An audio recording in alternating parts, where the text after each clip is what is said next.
hem parlat un poquetet de la resiliència, que és un concepte nou que parla de la capacitat de les empreses per ser flexibles i reaccionar de forma contundent contra les avatars de la crisi del coronavirus que ha hagut en aquests dies. Hem exposat una sèrie de conceptes molt interessants del futur de la indústria, de lo que ha passat, de la capacitat que ha tingut la indústria de la Foia de Castalla a poder reaccionar en la fabricació de productes de protecció, tant mascaretes com pantalles, com EPIs, com termòmetres, com respiradors, i això denota la gran capacitat que té la indústria de la comarca per aplegar i adaptar-se i donar resposta a aquesta crisi. El que sí que ha quedat palès en el foro és la capacitat que té la societat de la Foia de Castalla, l'Alcoià, el Comtat i jo diria que la Vall d'Albaida,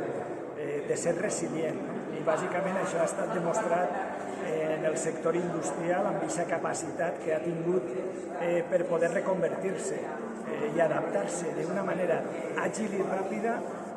per a la seva fabricació de mascaretes i bàsicament bates per a la protecció de la gent sanitària i sociosanitària. Que estem coincidint amb la plegada a parlar en una finalització de cicle econòmic que toca més o menys cada 10 anys i que hi ha el que ve, pensem que és la recuperació. I la recuperació significarà que poquet a poquet les pedidos de les empreses aniran recuperant-se, l'ocupació anirà recuperant-se i tot tornarà a la normalitat. Almenys això és el nostre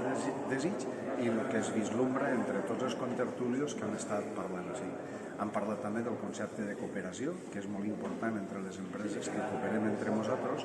de cara a formar aquesta massa crítica d'empresa o de tamany de negoci capaç de competir en qualsevol part del món i dur els productes i servicis de la Foia Castalla a qualsevol lloc. Si som capaços de treballar en aquesta línia, serem capaços d'enfortir-nos com a territori i aquestes comarques cada vegada seran més fortes.